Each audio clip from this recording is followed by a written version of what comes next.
नमस्कार, मैं हूं संजय शर्मा। आप देख रहे हैं 4 PM न्यूज नेटवर्क। जाने माने पत्रकार हैं अभय दुबे जी। मैं उनके साथ रोज शो करता हूं। आप एबीपी चैनल पे और तमाम जगह उनको देखते सुनते रहते हैं। बहुत अच्छे पत्रकार हैं, बहुत अच्छा लिखते हैं। मैंने 5वें चरण के बाद उनसे जानने चाहा कि आखिर देश में चुनाव की स्थिति क्या बन रही है। मैंने उनसे जानना चाहा कि संघ का प्लान क्या है। जेपी नड्डा ने जो बयान दिया कि हमें संघ की जरूरत नहीं है, उसके बाद क्या संघ अब कोई नई रणनीति बना रहा है? क्या नितिन गडकरी के चेहरे को आगे किया जा रहा है? क्या नरेंद्र मोदी की परेशानी बढ़ने वाली है? मैंने उनसे जानना चाहा कि उत्तर प्रदेश में जो भारतीय जनता पार्टी आगे बढ़त की संभावना देख रही थी, उसे इतना झटका क्यों लगा है और क्या होगा यूपी और महाराष्ट्र में। ऐसे तमाम सवाल मैंने अभय दुबे जी के साथ किए हैं। बहुत अच्छी बातचीत है। हम उम्मीद करते हैं आप अपनी राय बताएंगे, चैनल को ज्वाइन करेंगे, सब्सक्राइब करेंगे। चलते हैं अभय जी के पास। 4 PM न्यूज नेटवर्क में स्वागत है अभय दुबे जी। 5वां चरण भी निबट गया, चुनाव लगभग खत्म होने को आ गया भारत में। आपको क्या लग रहा है कि अब क्या संदेह लग रहा है, क्या उम्मीद लग रही है कि क्या कोई पूर्णकालिक सरकार आपको बनती हुई नजर आ रही है, या ये माना जाए कि देश अब एक त्रिशंकु लोकसभा की तरफ बढ़ता हुआ दिख रहा है? आपका क्या मानना है? संजय जी, आपको तो मालूम है कि मेरा विश्लेषण क्या है इसमें। मैंने तो काफी इस 5वें चरण से काफी पहले ही 4 PM पर एक वीडियो डाला था, जिस वीडियो को 13 लाख या 15 लाख लोगों ने करीब देखा। उसमें तो मेरा कहना यही था कि भाई देश जो है वो त्रिशंकु लोकसभा की तरफ देख रहा है। इस वक्त भी मैं अपने उस विश्लेषण के ऊपर कायम हूं कि त्रिशंकु किसी को बहुमत नहीं प्राप्त होगा। बहुमत प्राप्त करने के लिए काफी प्रमोटेशन और कॉम्बिनेशन मिलाने पड़ेंगे। कभी भाजपा को क्षेत्रीय दलों की आवश्यकता पड़ेगी, और इंडिया गठबंधन अगर सरकार बनाना चाहेगा तो उसको भी इंडिया गठबंधन के तमाम दलों की जरूरत तो पड़ेगी ही, और उसके बाहर भी अगर कुछ समर्थन मिलने की जरूरत पड़ी तो वो भी मिल सकती है। त्रिशंकु लोकसभा का तो मतलब यही हुआ, और ये होने के लिए जा रहा है क्योंकि देश में इस वक्त जो चुनाव की स्थिति है और मतदाताओं में सरकार के प्रति जो एक तरह का क्षोभ है, इस क्षोभ को तरह तरह से मतदाता व्यक्त कर रहे हैं। मैंने तो देखिए, मैंने 1984 का भी चुनाव देखा है। 1984 के चुनाव में तो एक तरफा हुआ था, कांग्रेस को 400 से ज्यादा सीटें मिली थी। और 1984 के चुनाव के बाद में 1989 के चुनाव के बाद से लगातार पूरे 90 के दशक में गठजोड़ सरकारें बनती रही, एक के बाद एक गठजोड़ सरकारें बनी। कई प्रधानमंत्री इस दौर में आए, तो उन चुनावों में पता नहीं चलता था कि कौन जीत रहा है कौन हार रहा है। कांग्रेस तब भी बहुत ताकतवर पार्टी थी, भाजपा उभरती हुई पार्टी थी, है, तो वो पता नहीं चलता था। और बाद में एक गठजोड़ सरकार बनती थी, कभी राष्ट्रीय मोर्चा की सरकार बनती थी, कभी राष्ट्रीय जनतांत्रिक गठजोड़ एनडीए की सरकार बनती थी। उसके बाद में जो 2004 का चुनाव हुआ, उसमें भी कुछ साफ तौर पे नहीं दिख रहा था। भाजपा के अपने दावे थे, लेकिन भाजपा चुनाव हार गई। लेकिन भाजपा चुनाव हारेगी इस तरह कोई संकेत नहीं दिखाई पड़ रहे थे उसके। यही संकेत थे कि भाजपा चुनाव जीतेगी, लेकिन भाजपा चुनाव हार गई। और 2009 में जरूर एक चुनाव ऐसा था जब ये लग रहा था कि कांग्रेस ही आ रही है सत्ता में, एक गठजोड़ सरकार की मुखिया के तौर पर कांग्रेस सत्ता में आ रही है। 2014 में कोई संदेह नहीं था, कांग्रेस का हारना बिल्कुल तय था। 2019 में भी भारतीय जनता पार्टी काफी आगे थी। ये कहीं से नहीं लग रहा था कि भारतीय जनता पार्टी ये चुनाव हार सकती है। लेकिन इस चुनाव में भारतीय जनता पार्टी के समर्थक और उससे हमदर्दी रखने वाले भी ये मानते हैं कि ये सरकार जा रही है। मैं आपको बताऊं, कल शाम की बात है, कल शाम जब मैं एबीपी दफ्तर में घुस रहा था तो बाहर जो एक इलेक्ट्रॉनिक बैरिकेड लगा रहता है, इसमें कार्ड लगाने के बाद ही खुलता है और उसके अंदर लोग जा पाते हैं, तो वहां पर जो गार्ड था, वो गार्ड मुरैना का रहने वाला था, उस बाद में उसने बताया। तो उस वक्त और कोई नहीं था, शाम की बात थी, ऑफिस के अन्य लोग जा चुके थे, मैं अकेला ही उसको क्रॉस कर रहा था उसको। तो जब मैं क्रॉस करने लगा तो पूछा कि सर किसकी सरकार बन रही है? तो मैंने कहा कि ये तो आप तय करेंगे किसकी सरकार बन रही है। तो पहले बोला कि साहब बीजेपी के 400 पार चली जाएगी। हमें नहीं, 400 पार बिल्कुल नहीं जाएगी बीजेपी। हमने क्या बहस तो इस बात की है कि बीजेपी को 272 मिलेंगे कि नहीं मिलेंगे। मैं मैंने लिफ्ट की तरफ जा रहा था, तो उसने कहा साहब ये सरकार जा रही है। तो हमने कहा क्यों जा रही है? बहुत बेरोजगारी है, बहुत दिक्कत है, ये सरकार जा रही है। अच्छा, अब स्थिति यह है कि जो दक्षिणपंथी लोग हैं, जो बीजेपी भारतीय जनता पार्टी के साथ स्वाभाविक एक तरह की हमदर्दी रखते हैं, वो लोग जब दौरा करने के लिए निकलते हैं, तमाम इधर उधर जाते हैं और टैक्सी ड्राइवरों से पूछते हैं, गांव देहात में जाते हैं, चाय ढाबों पे बैठे हुए लोगों से पूछते हैं, वहां लोग जो बैठे हुए अखबार पढ़ रहे हैं उन लोगों से पूछते हैं। एक अखबार सवेरे शाम तक 100 आदमी पढ़ता है वहां पर। तो उनको सबको इस बात का इनपुट मिलता है कि ये लोग सरकार से खुश नहीं है। अच्छा, अब इसका नतीजा ये कैसे निकाला जा सकता? ठीक है, लोग सरकार के खिलाफ नारेबाजी नहीं कर रहे हैं, लोग सरकार को गाली नहीं दे रहे हैं, लोग मोदी के पोस्टर पर थूक नहीं रहे हैं, ये सब सही, ये बात सही है। लेकिन इसका नतीजा ये कैसे निकाला जा सकता है कि लोग खुश नहीं है फिर भी सारे के सारे लोग सरकार को वोट दे दें? हो सकता है उसमें बहुत सारे लोगों की नाराजगी एक पैसिव होती है, निष्क्रिय किस्म की होती है। वो अंततः जो पहले से सत्ता में है उसको वोट दे आते हैं। लेकिन जब ऐसी चीज बड़े पैमाने पर मौजूद हो तो इसका मतलब ये है कि कहीं ना कहीं कुछ ऐसा पक रहा है जो कि चुनाव नतीजों में जरूर दिखाई पड़ेगा। ये स्थिति इस वक्त इस देश में है और ये एक अभूतपूर्व स्थिति है। चुनाव में ऊपर से कुछ ना दिखना, लेकिन अंदर इतना पकना उसका कि आखिर तक आते आते साफ तौर पर दिखने लगे। अब आप ऐसे ही देखिए, नया कितने लोग ये कह रहे हैं कि अमेठी में स्मृति ईरानी कम से कम 1 लाख वोटों से हार जाएंगे। हाँ, मुझसे भी आज वहाँ अमेठी के 3 लोगों का फोन आया। एक हाँ। कांग्रेस के नेता मुझसे शर्त लगाने को तैयार थे कि आप शर्त लगा लीजिए 1 लाख से ज्यादा वोटों से हारेंगी। तो मैंने कहा मुझे यकीन नहीं हो रहा इतनी अरे इसके हारेंगी। पीछे लोग हम पूछे भाई किस आधार पे आप कह रहे हैं? तो पहली बात तो ये है कि जो भाजपा के हमदर्द लोग हैं वो भी कहते हैं कि चुनाव से पहले जब उन्होंने अमेठी का दौरा किया था तो भाजपा के कार्यकर्ताओं में स्मृति ईरानी के प्रति बहुत नाराजगी थी। कार्यकर्ताओं में, जनता में नहीं, कार्यकर्ताओं में बहुत नाराजगी थी। अच्छा, अब लोग एक तर्क ये देते हैं कि नरेंद्र मोदी अमेठी का दौरा करने क्यों नहीं गए? सही बात है। नरेंद्र मोदी 2014 में भी गए थे, नरेंद्र मोदी 2019 में भी गए थे। कुछ लोगों का कहना है नरेंद्र मोदी उस निर्वाचन क्षेत्र में नहीं जाते जहां उन्हें पहले से पता हो कि निर्वाचन क्षेत्र हाथ से जाने वाला है। जैसे नरेंद्र मोदी आज तक छिंदवाड़ा का दौरा करने नहीं गए, मध्य प्रदेश। कभी नहीं आपने सुना होगा उन्होंने छिंदवाड़ा में कोई अगल बगल कहीं मीटिंग कराई होंगी, छिंदवाड़ा मीटिंग करने नहीं जाते। तो या तो वो तय कर लेते हैं कि इसको कांग्रेस को हम निर्वाचन क्षेत्र गिफ्ट कर देते हैं, या तो उन्होंने तय कर लिया है कि अमेठी जो है वो कांग्रेस को गिफ्ट कर दिया जाए, या उन्हें इस बात की पक्की खबर है कि हमारी बंदी जो है बड़ी अलोकप्रिय है वहां पर, ये नहीं चुनाव जीतने वाली। और राहुल गांधी से हारना, प्रियंका गांधी से हारना तो दूर की बात है, वो किशोरी लाल जी शर्मा से ही चुनाव हारी जा रही है। और भाजपा के लोग किशोरी लाल शर्मा को बहुत वो कहते थे कि गांधी परिवार का नौकर, करण उनका पीए। अब अगर हारती हैं तो फिर अब तो किस मुंह से कहेंगे कि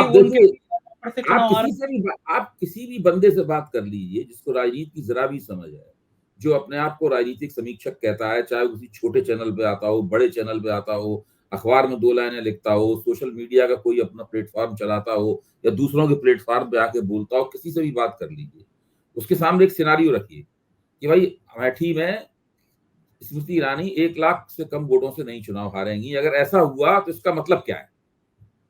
अगर ऐसा हुआ तो पूरे हिंदुस्तान में भाजपा की 200 सीटें नहीं आएंगी, इसका यही मतलब है। सही, बिल्कुल सही बात है। या तो ऐसा हो नहीं रहा है, अगर ऐसा हो रहा है तो भाजपा की सारे हिंदुस्तान में 200 सीटें नहीं आ रही। ये कैसे हो सकता है कि उत्तर प्रदेश में जो इतना मजबूत था भारतीय जनता पार्टी के लिए, वहां पर अभी सुकेश जी जो हैं, जो न्यूज 24 के हैं, आप उन्हें जानते होंगे, वो भी तो गए थे सब जगह और बड़े बड़े पत्रकारों से मिले। उसमें सुनीता एरन और कई वरिष्ठ पत्रकार वगैरह थे, उन लोगों के बीच में एक तरह का कार्यक्रम भी हुआ है। उसमें ऐसा कोई नहीं जिसने कहा होगा कि 25-30 से कम विपक्ष जीतने जा रहा है उत्तर प्रदेश में। अगर उत्तर प्रदेश 25-30 से कम विपक्ष जीतने नहीं जा रहा है उत्तर प्रदेश में, तो इसका मतलब है दूसरे प्रदेशों में भी कोई हालात बहुत अच्छे नहीं है। मध्य प्रदेश जो कि भाजपा के लिए बड़ी पुख्ता जगह है, मध्य प्रदेश जहां इतने साल बाद भी भारतीय जनता पार्टी की विधानसभा में सरकार बन गई, वहां भी लोग कह रहे हैं कि वहां कम से कम बीजेपी 3 या 4 सीटें हार जाएगी मध्य प्रदेश में। और मैं तो ये मानता हूं कि कर्नाटक, बिहार, महाराष्ट्र और पश्चिम बंगाल, ये 4 प्रदेश ही भारतीय जनता पार्टी को बहुमत से नीचे ले आएंगे। बिल्कुल ठीक कह रहे हैं आप। और जो उसके बाद जो जगह चीज जो डाउन होती हैं वो अतिरिक्त सीटें। तो ये माना जाए कि अगली सरकार की चाबी चंद्रबाबू नायडू, जगन, पटनायक, नीतीश इनके हाथ में होगी। नहीं, नीतीश तो एनडीए में ही है, लेकिन नीतीश के पास ज्यादा सीटें वीटें नहीं होंगी, कुछ भी उनके हाथ में चाबी नहीं होगी। उनके हाथ में तो वो अपनी राजनीतिक जिंदगी के आखिरी दौर का दस्तावेज पढ़ रहे होंगे, तो उनके हाथ में कुछ नहीं होगा। जगन और चंद्रबाबू, हाँ, बीजू जनता दल के हाथ में होगा, चंद्रबाबू के हाथ में होगा, जगन मोहन के हाथ में भी होगा। जगन मोहन भी सीटें जीतेंगे, चंद्रबाबू भी सीटें जीतेंगे। ऐसा नहीं कि दोनों में से किसी एक को निल मिले और एक कोई सारी मिल जाए सीटें, उनके हाथ में होगा। चंद्रशेखर राव कुछ सीटें जीतेंगे, उनके हाथ में होगा। इन सब लोगों के हाथ में होगा। तो वो मान लो बीजेपी की कुछ पार्टनर हैं तमिलनाडु में, 1, 2, 3 सीटें कहीं जीत सकते हैं, वो उनके हाथ में होगा। लेकिन सब कुछ इस बात पर निर्भर करता है कि भारतीय जनता पार्टी की सीटें कुल मिलाकर कितनी होती हैं। देखिए, अगर भारतीय जनता पार्टी की 245 से 50 के बीच में सीटें उन्हें मिली तो नरेंद्र मोदी फिर से प्रधानमंत्री बन जाएंगे। और ऐसा नहीं है, नरेंद्र मोदी सत्ता छोड़ के जाने वाले आदमी नहीं है। तो उनको राजीव गांधी मत मानिए, जिनको 100 कितनी 93 सीटें मिली थी, उन्होंने कहा था हम सरकार नहीं बना सकते। ये नहीं काम करेंगे नरेंद्र मोदी। हाँ, अगर उनकी सीटें 210, 220, 215 की स्थिति में पहुंच गई, तब फिर वो प्रधानमंत्री नहीं बन पाएंगे। फिर भारतीय जनता पार्टी में क्या होगा क्या नहीं होगा, इसकी बागडोर पूरी तरह राष्ट्रीय स्वयंसेवक संघ के हाथ में चली जाएगी। और इसीलिए इसी का एक अंदाजा लगाने के लिए अभी हम लोग आगे भी चर्चा करेंगे कि संघ लगातार इसका अंदाजा लगा रहा है और वो भारतीय जनता पार्टी के शीर्ष नेतृत्व के साथ में इंटरेक्शन भी कर रहा है, बातचीत भी कर रहा है। किस तरह का? मेरी जानकारी के मुताबिक इस महीने की शायद 11 तारीख को दिल्ली में भाजपा के शीर्ष नेतृत्व में और संघ के शीर्ष नेतृत्व के बीच में एक बैठक हुई थी, जो काफी लंबी चली जो है। इसमें उन लोगों ने तफसील से भाजपा वालों से पूछा कि आपका चुनाव कैसा चल रहा है, आप कितनी सीटें जीतेंगे, कितनी नहीं जीतेंगे सीटें वगैरह वगैरह। और भाजपा वालों ने अपनी तरफ से उन्हें बताया कि उनका चुनाव कैसा चल रहा है। तो ये क्योंकि ये संघ, इसका एक और मतलब निकलता है कि संघ का सीधे सीधे चुनाव से कोई ताल्लुक नहीं है। अगर संघ का चुनाव से ताल्लुक होता तो फिर वो भाजपा से इतना पूछने की जरूरत नहीं होती उसको, वो अपने चैनल से पता लगा लेता कि भाई हालात क्या है। देश का ऐसा कोई कोना नहीं है यहाँ संघ की इकाइयां ना हो, शाखाएं नहीं लगती हो, यहाँ संघ के लोग ना हो, तो वो लेकिन इसका मतलब है कि भाजपा ने संघ को इस बार चुनाव में ज्यादा लिफ्ट नहीं दी, ज्यादा मतलब चुनाव में शामिल नहीं किया है संघ को। ये स्थिति है। तो ये तमाम स्थितियां बहुत दिलचस्प एक नए तरह की बात बताती हैं। देखिए, 2014 चुनाव में संघ ने सक्रिय रूप से भाग लिया था। शायद तभी नड्डा जी का बयान भी आया होगा कि संघ की अब जरूरत नहीं है, बड़ा खतरनाक बयान भाग लिया था। और संघ उस वक्त तक ये मानता था कि भारतीय जनता पार्टी को चुनाव जिताना हमारी जिम्मेदारी है और भाजपा सरकार कैसी चलेगी ये देखना भी हमारी जिम्मेदारी है। इसीलिए 2014 की जीत के एक साल बाद 2015 में सरसंघ चालक श्री मोहन भागवत ने दिल्ली में मध्य प्रदेश सरकार का एक मध्यांचल नाम का भवन है, उसमें एक बैठक आयोजित की। बैठक 3 दिन तक चली, जिसमें उन्होंने कहा कि भाई मोदी सरकार का हर मंत्री अपने काम की फाइलें लेकर उनसे मिले और बातचीत करे हमसे।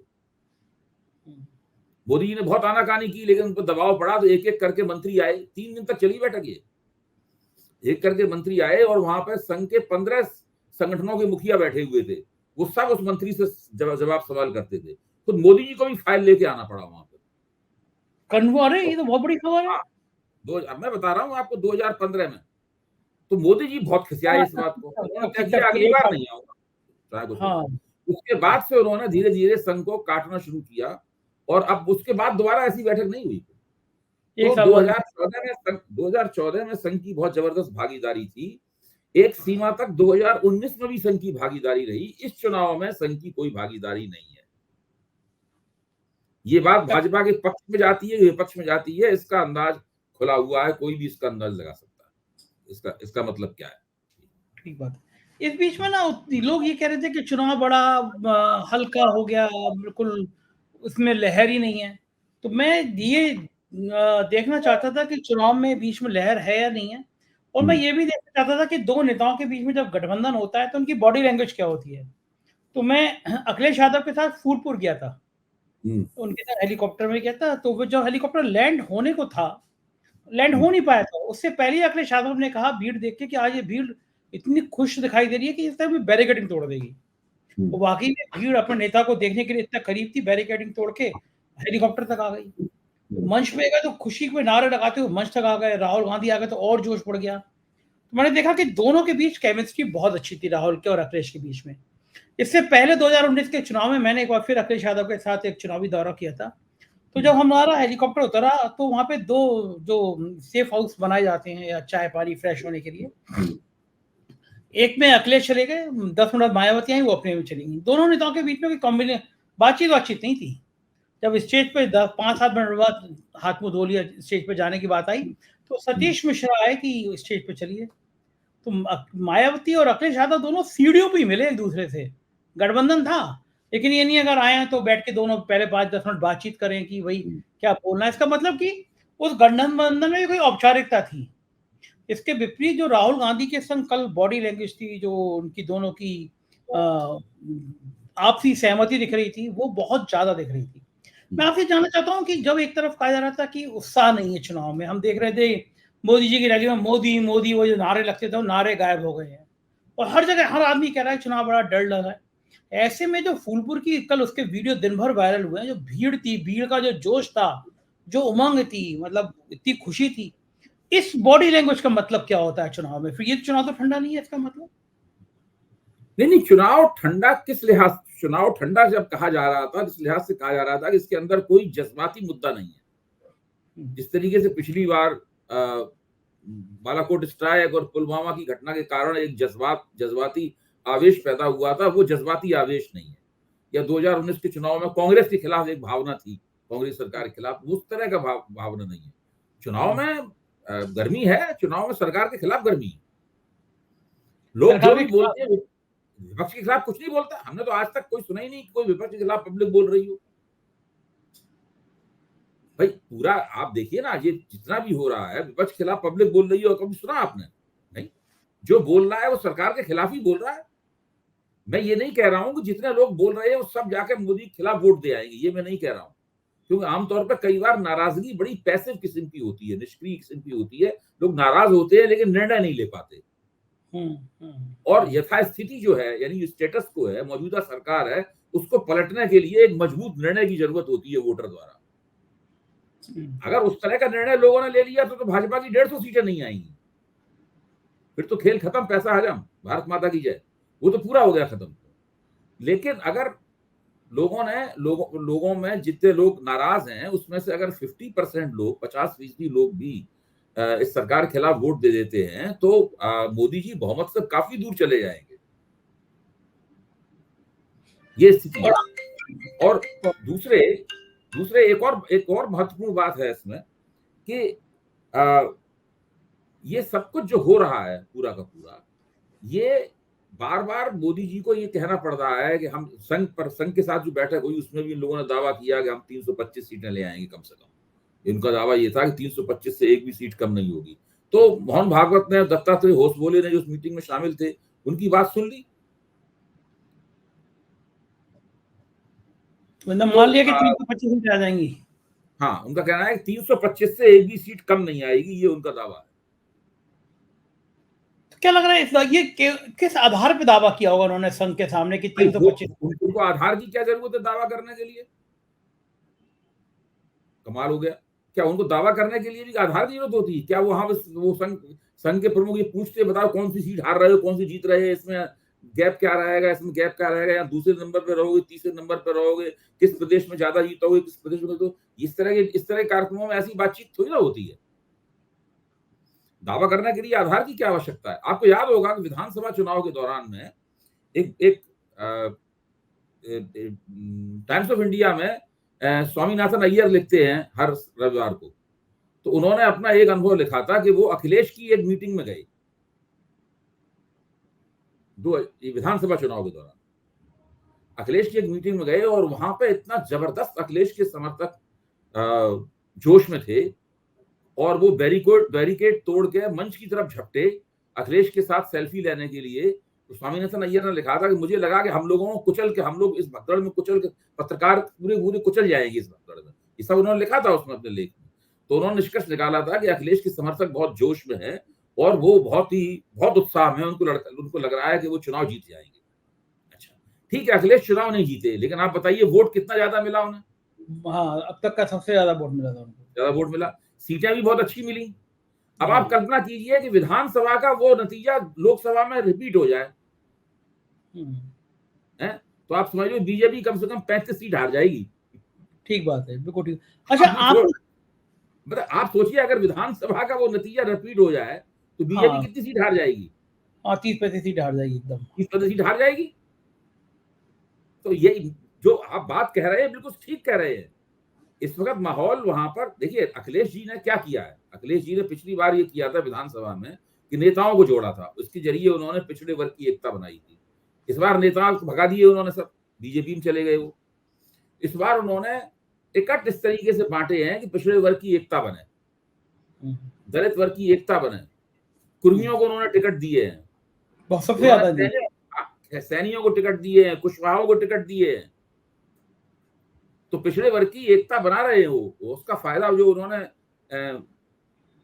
पीडीए किया है, वो पीडीए को टिकट के जरिए उन्होंने जमीन पर स्थापित किया, उसका लाभ उनको मिल रहा है।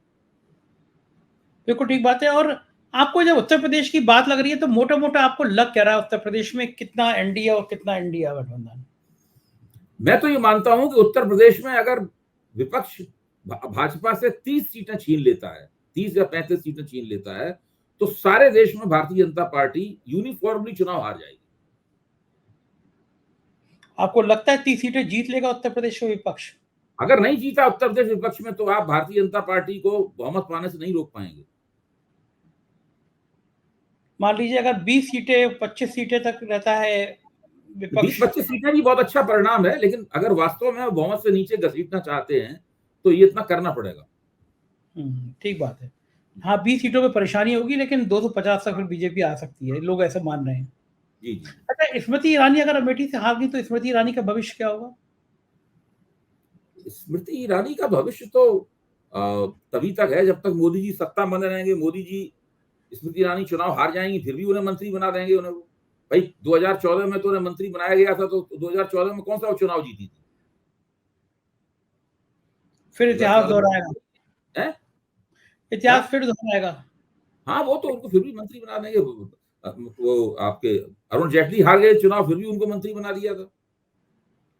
अच्छा, अगर 250 तक सीटें आती हैं, मोदी जी भले प्रधानमंत्री बन जाए फिर उस स्थिति में, लेकिन जो ऑरा है प्रधानमंत्री जी का कि गडकरी खत्म हो जाएगा, वो खत्म हो जाएगा। फिर एक नीची नाक मोदी जी, नीची नाक का प्रधानमंत्री, नीची नाक का नेता प्रधानमंत्री बनेगा। यानी कि अगर 250 तक भी रहेंगी तब भी राहत नहीं होगी, मोदी जी के लिए परेशानी है ही है फिर भी।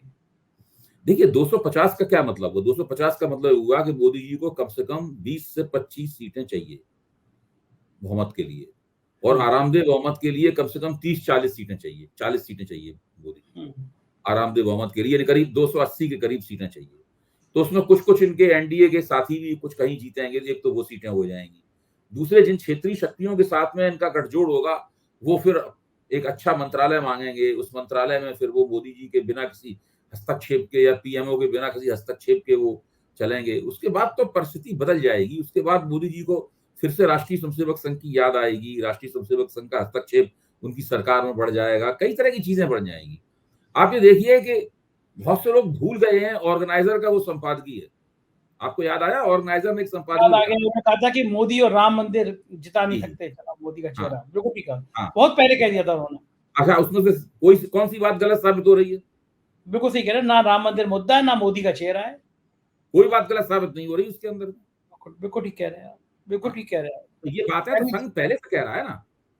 तब कोई मान नहीं रहा था, मोदी को लग रहा था कि मेरा चेहरा ना जीते, भला कैसे, मैं तो देवताओं हाँ को नहीं, देवता। इसलिए मोदी ने क्या किया कि विधानसभा चुनाव में अदबदा के सब अपने ही चेहरे पे चुनाव लड़ा हाँ, और वो विधानसभा चुनाव जीत गए।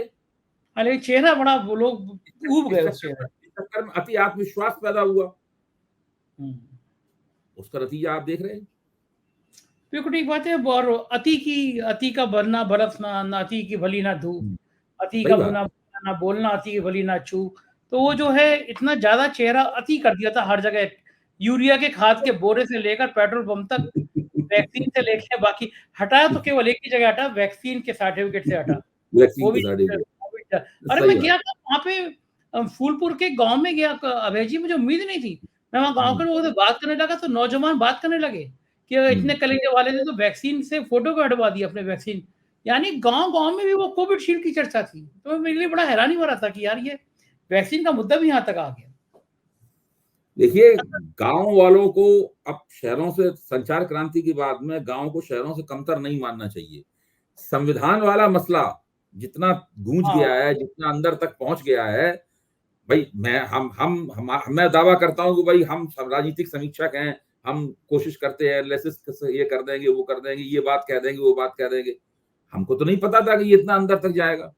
सही बात है। संविधान वाला मुद्दा बहुत ज्यादा हिट हो गया और था, जब बहुत मोदी जी ज्यादा। ने 400 पार का नारा दिया था तो हमें ये नहीं पता था कि लोग 400 पार के नारे को इस दृष्टि से देखेंगे कि भाई 400 सीटें क्यों चाहिए इन्हें। क्यों चाहिए, हाँ 300 सही बात सीटों है। में आपका काम चल रहा था।